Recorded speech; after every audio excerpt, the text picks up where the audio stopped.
የሞዳ መዝናኛ የክብር ስፖንሰሮች ማለዳ ፎም፣ ሞን ሪል ስቴት፣ ኢትዮ ጠቢብ ሆስፒታል።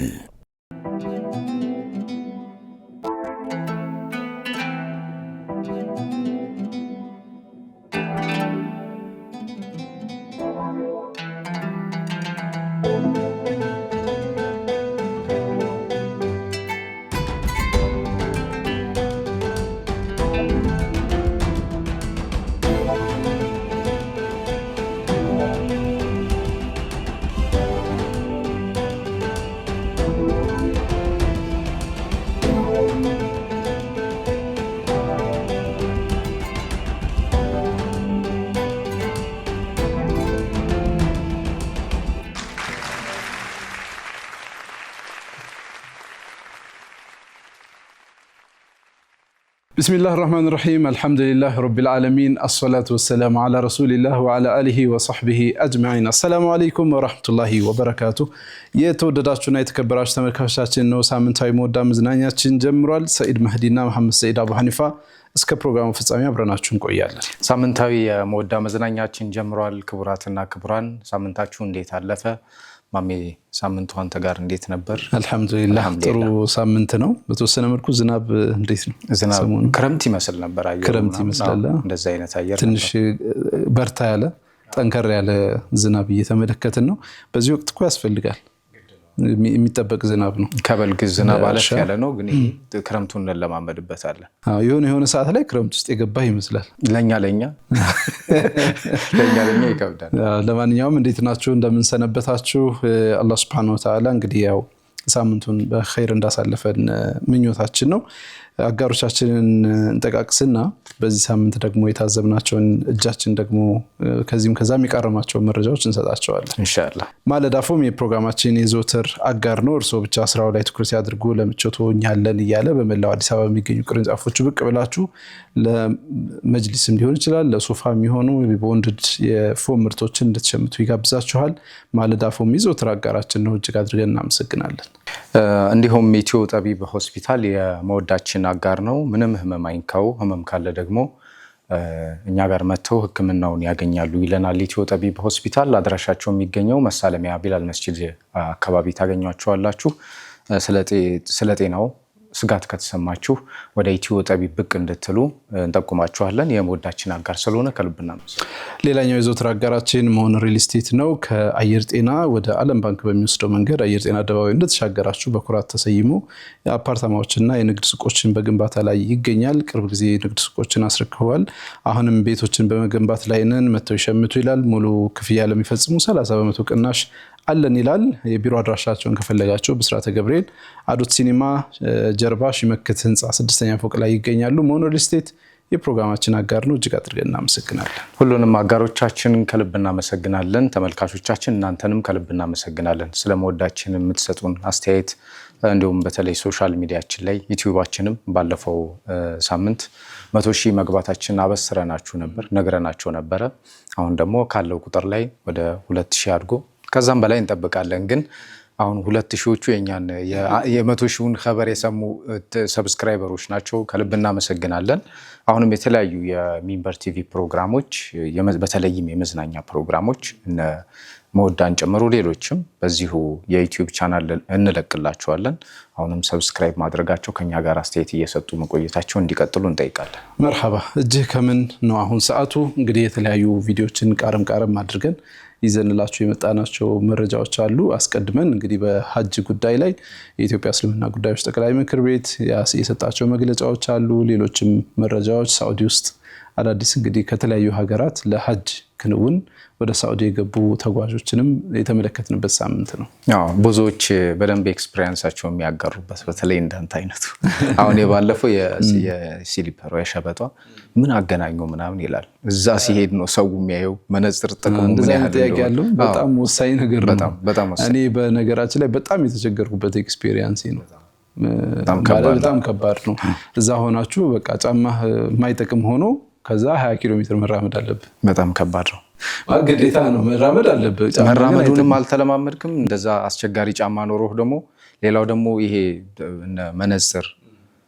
አንዳንድ ሰው ደግሞ እዚህ ባት አካባቢ መላላጥ ከውፍረት ጋር ተያይዞ እንደዛ አይነት ነገር ይኖራልና እነዚህ ኤክስፒሪየንሶች እንደቀላል የሚታዩ ነገር አይደሉም። ካሁኑ መለማመድ በጣም አሪፍ ነው። በጣም ብዙ ናቸው የሚጠቆሙ እዚህ አካባቢ የሚኖሩ ሀሳቦች። ስለዚህ እንግዲህ ካሁኑ ለሀጅ ዝግጅት እያደረጋችሁ ያላችሁ ወንድም እህቶቻችን ግንቦት 2 የመጀመሪያው ጉዞ እንደሚደረግ እንግዲህ የኢትዮጵያ እስልምና ጉዳዮች አሳውቋል። በዓለም አቀፍ ደረጃ ከተለያዩ ሀገራት ተጓዦች እየገቡ ነው። ሳዑዲ አቀባበል እያደረጉ ነው። ከፓኪስታንም ከአፍጋኒስታንም ከሌሎችም ከኢንዶኔዥያም እየገቡ ይገኛሉ። እንግዲህ ያው እነዚህ ተጓዦች የሀጁ ክንውን ገና 1 ወር ምናምን ይቀረዋል። ዙልሂጃ ውስጥ ነው የሚደረገው። አሁን ዙልቂዕዳ ያለ ነው። ነገር ግን ወደ ሳዑዲ ገብተው በጣም ብዙ ስለሆኑ ማለት ነው ወደ 179 ሺህ ነው አሁን ፓኪስታን እንኳን ተጓዥ ያላት እና እነዚህን ተጓዦች በየጊዜው እየተቀበሉ የሚያስተናግዱ ይሆናል።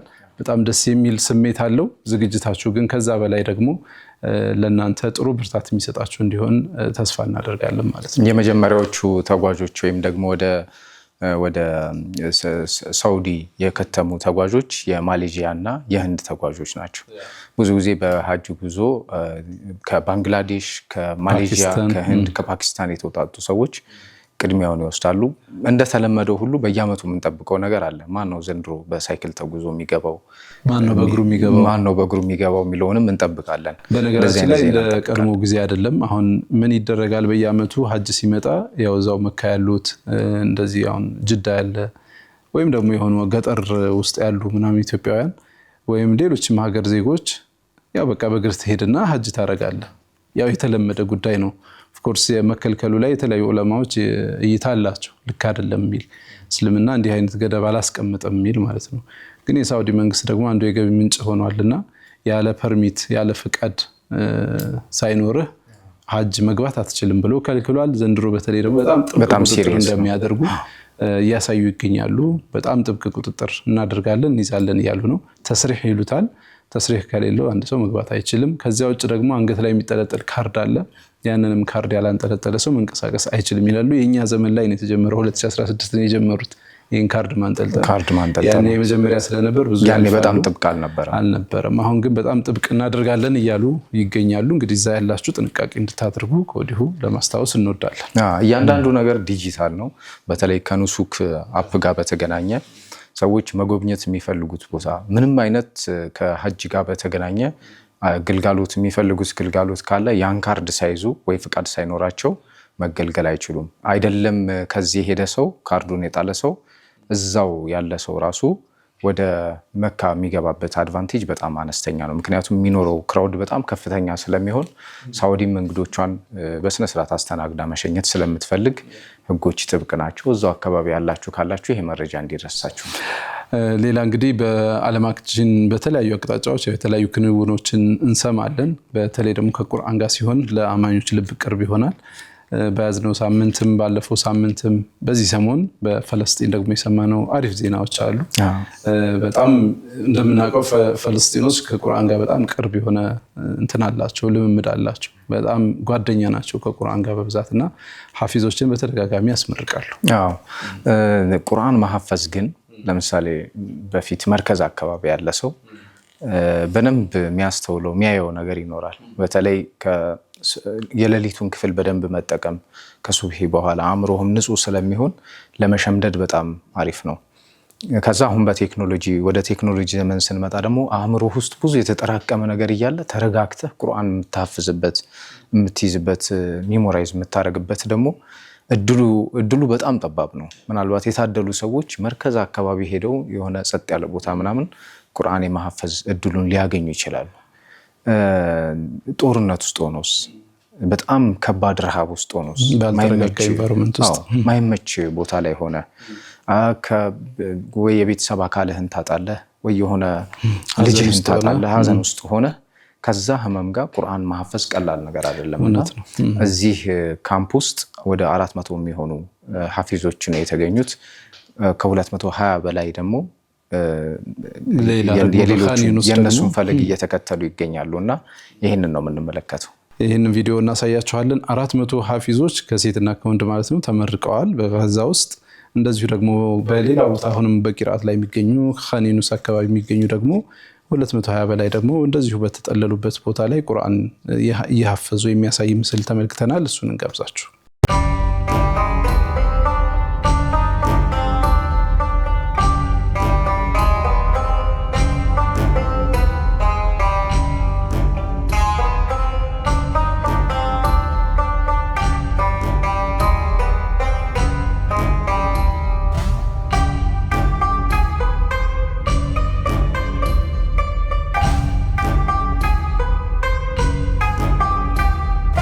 ስሉን ተከታትለን ተመልሰናል። በጣም አስተማሪ ነው ያላቸው እርጋታ ምናምን አይተናል እዛው ቪዲዮ ላይ። ምናልባት አሁን ካሉበት አካባቢ እንኳን ሳይረጋጉ ወደ ሌላ ቦታ ሊዘዋወሩ ይችላሉ፣ ግን ጽናታቸውን እናያለን። በጣም ትልቅ አስተማሪ ቪዲዮ ነው፣ የሚደነቅ ነው። ከዚያ ውጭ ወደ ደማስቆ ስንሄድ ደግሞ ወደ ሶሪያ ስንሄድ ቅርብ ጊዜ አንድ ትልቅ ቁርአን መስጂድ ውስጥ አስመርቀዋል። ኡመያ መስጂድ የሚባል አላቸው። በኡመያድ መስጂድ በጣም ግዙፍ የሚባል እንግዲህ ያው ከሰው በላይ የሆነ ቁርአን ነክተህ ታውቃለህ? ለሁለት ለሶስት ምናምን የሚገለጥ ነው። አንዱ ለሶስት ነው። በጣም ትንሽ ነው። በጣም ግዙፍ ነው። አንዱን ራሱ የሚገልጠው ብቻውን የሚገልጠው ስታየው ያንን ሙሉን ተሸክሞ ለመንቀሳቀስ በጣም የሚያስገርም ነው። ከ30 በላይ የካሊግራፊ ብቃት ያላቸው ልጆች እንደተሳተፉበት ተነግሯል። በጣም ግዙፍ ቁርአን በኡመያድ መስጂድ ተመርቆ ተከፍቶ እንግዲህ ያው እዛ ለሚገኙ ሰዎች ለትዕይንት ቀርቦ ነበረ። በጣም ብዙ ሰው በተክቢራ ነው ያጀበው። ሲከፈት እንትን ኸጡም የሚያምር ነው ዲዛይኑ ማለት ነው። በዓለማችን ትልቅ የሆነውን ቁርአን አስመርቀው ከፍተዋል። ሶሪያ ደማስቆ ኡመያድ መስጂድ ውስጥ። ይህንን ቪዲዮ ጋብዘናችሁ እንመለስ።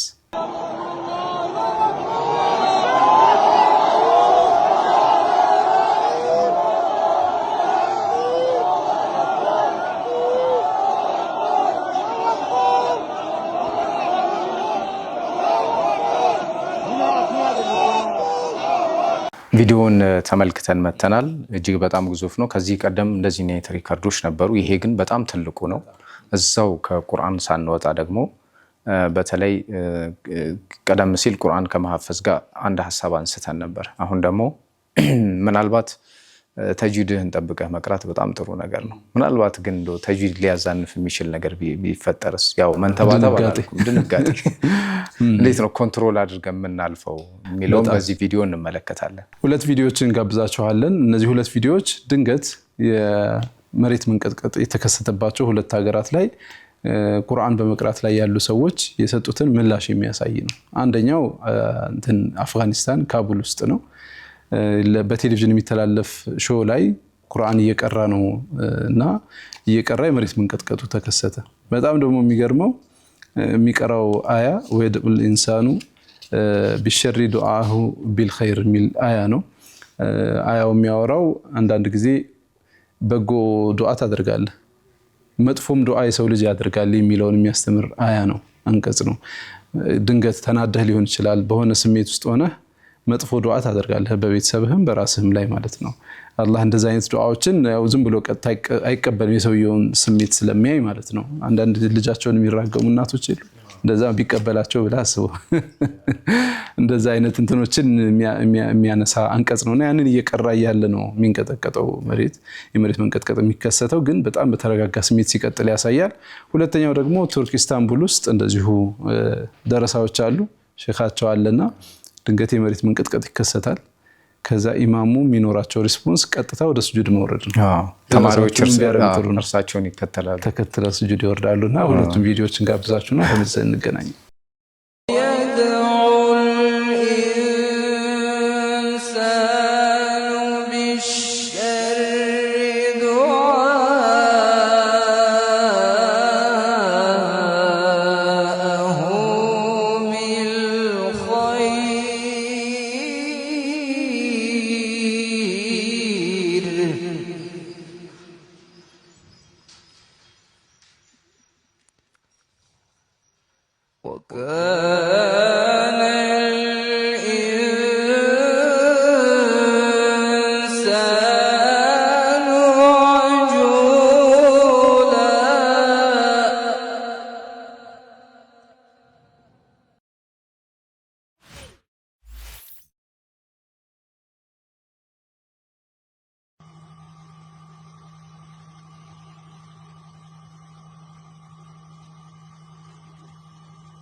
ያው እንዲህ አይነት ሞመንት ላይ የሚኖርህ ምላሽ ነው በጣም አስገራሚ የሚሆነው። ለማንኛውም አለመመለስ ያው አንዳንድ ሰዎች ኮሜንት ላይ ምናምን እያየሁ ነበርና እንዴ ይሄማ ራስን ለጥፋት ማጋለጥ ነው፣ ተንቀሳቅሰ ሴፍ ወደ ሆነበት ቦታ መሄድ አለብህ ምናምን የሚሉ እንትኖች አሉ። ነገሩ ትክክል ነው አይደለም የሚለውን አይደለም ጀጅ የምናደርገው እዚህ ቦታ ላይ ያው ራስህን ቶሎ የሰጡት ምላሽ ነው። ግን እዛ ቦታ ላይ ኢንስታንትሊ የምትሰጠው ምላሽ ነው which is አንተ በቃ ያለህበት ስሜት ኖርማል መሆኑን ወይም ደግሞ ለነገሮች የምትሰጠው ምላሽ የተረጋጋ መሆኑን ማሳያ ነው እንጂ ልክ እንደሚፈርስብህ ያውክ እዛ መቀመጥ ትክክል ነው ማለት አይደለም። አንዳንድ ጊዜ ደግሞ መሬት መንቀጥቀጥ ከሆነ ወዴት ትሄዳለህ? እዚህም እየተንቀጠቀጠ ነው ሰምተህ ሁሉም ቦታ የሚንቀጠቀጥ ነው። ብቻውን ቢሆን ለብቻው ያለ ምላሽ ሊሆን ይችላልና ለማንኛውም እንግዲህ እንዲህ አይነት የጥንካሬ ምሳሌዎችን በዚህም በዚያም በኩል እንመለከታለን የሚለውን ለማሳየት እጅ ከምናችን ይህን ይመስል ነበር። ለሳምንቱ ያዘጋጀንላችሁ ቪዲዮ ይሄ ነው። እንደ መልእክት ግን አንድ መልእክት እናስተላልፋለን። በተለይ የአክሱም ሙስሊሞችን በተመለከተ በዚህ ጣቢያ ብዙ ጊዜ የተለያዩ ሀሳቦችን አንስተናል፣ መልእክትም ለማስተላለፍ ሞክረናል። ይሄ ጉዳይ አሁን የጀመረ አይደለም፣ በጣም የቆየ ከዚህ በፊትም የነበረ ጉዳይ ነው። በህግ በሀገር ሽማግሌ በተለያዩ አካላት ጉዳዩን ለማርገብ ወይ ደግሞ ስነስርዓት ለማስያዝ በጣም ተሞክሯል። ግን የሚቻል አይነት አይደለም፣ የሚቻልም አይደለም የሚል ስጋት አለ ወደፊት እና እንደው ግን እኔ በግሌ ማስተላለፍ የምፈልገው መልእክት ምንድን ነው? እዛ አካባቢ ያሉ የሌላ እምነት ተከታዮች ወይም ይህን የሚከለክሉ ሰዎች ሌላ ቦታ ላይ እንደዚህ አይነት እጣ ፈንታ እንደማይገጥማቸው በምን እርግጠኛ መሆን ይችላሉ? ጀስት ኢትዮጵያን ስናነሳ ስለ ሃይማኖት መቻቻል፣ ስለ መከባበር የምናወራባት ሀገር ናት። ከዚህ ቀደም ታሪክ አላት ብለን የምንላ ታሪክ ያለው ህዝብ ወይ ደግሞ ማንነት አለኝ ብሎ አይደንቲቲ አለኝ ብሎ የሚል ህዝብ እንደዚህ አይነት ልክ ያልሆነ ይሄ ስነ ስርዓት የሌለው ነገር መገለጫው ነው ወይ? የምርስ ስለዛ ቦታ ታሪክ ስናወራ ከዚህ በኋላ ዓለም ኢትዮጵያ፣ አፍሪካ ያዳምጠናል ወይ? እኔ እንደዚህ ነው ጥያቄ ማንሳት ፈልጋለሁ። ለምንድን ነው ይሄን ነገር ዲፌንድ እያደረጉ ያሉ ሰዎች ጉዳዩ ልክ ነው ብሎ ሪፍሌክት የማድረግ አይነት እንደዚህ አይነት መልእክት እየተመለከትን ነው። በተለይ የሌላ እምነት ተከታይ ሆኖ ያን ነገር የመከላከል ወይ ደግሞ በሌላ በውሸት እኛም ተጠቅተናል ወይ እዛ አካባቢ ያሉ ሌሎች ሰዎችም ተጠቅተዋል የሚል አይነት ነገር ሲያነሱ እናያለን። ይሄ እንደዛ አይደለም። በጣም ብዙ ሰዎች ጉልበት ኖሯቸው የሆኑ በጣም ጥቂት ሰዎችን ሲያጠቁ ያለ ሲን ነው። እንደዛ አይነት ነገር ነው ያለውና እንደው ለማስተላለፍ ያህል ምናልባት የሚደርሳቸው ይኖራል። እውነት ነው። እንግዲህ በአክሱም ሙስሊም ወንድምና እህቶቻችን ዙሪያ የምንሰማቸው ነገሮች በጣም የሚያሳዝኑ ናቸው። በዚህ ዙሪያ እንግዲህ እንደ ሙስሊም በርትቶ መጠናከርና መጠየቅ ይፈልጋል። የኢትዮጵያ እስልምና ጉዳዮችም ትልቅ ኃላፊነት አለበት እዚህ ጉዳይ ላይ ማለት ነው። ተከታትሎ አንዳች ነገር መፍጠር እንደ ተቋም ያስፈልጋል። እዛ አካባቢ የሚኖሩ ምላሾች አንዳንዱ ታሪክን የሚያዛባ ምላሽ ነው። ሁለተኛ አንተ ኢትዮጵያዊ ነህ፣ አንተን ስለ ሳዑዲ ወይም ስለ መካ መጠየቅ ልክ አይደለም። እኛ የምንኖረው እዚህ ስለሆነ ኢትዮጵያዊ ነን፣ ደማችንም ማንነታችንም ኢትዮጵያዊ ነው። እዚህ ባለንበት ጉዳይ ላይ እናወራለን እንጂ ስለሌላ መብት እኛ ልናስፈቅድ አንችልም። የማያያዙ ነገሮችን ማያያዝ ልክ አይደለም። ኢትዮጵያዊ ነን፣ ከረጅም ጊዜ ጀምሮ እየኖሩበት ያለ ከተማ ነው። መብታቸውን ፕራክቲስ ማድረግ ኦፍኮርስ ሊያረባብሹ የሚችሉ ነገሮችን የዛው የከተማው ሰዎች ናቸው፣ ተወያይተው ሊፈቱት ይችላሉ። ከዛ ውጭ ግን ሰው ላይ ጥቃት ማድረስ፣ ህይወት ላይ አደጋ ማድረስ ተቀባይነት ያለው ጉዳይ አይደለም የሚለው መልእክት ለማስተላለፍ ወደድን። ሞዳ መዝናኛችንን ነው እየተከታተላችሁ ያላችሁት። ቀዳሚ ፕሮግራማችንን እንጋብዛችሁና ተመልሰን እንገናኛለን ከፕሮግራሞቻችን ጋር። መልካም ቆይታ ይሆንላችሁ።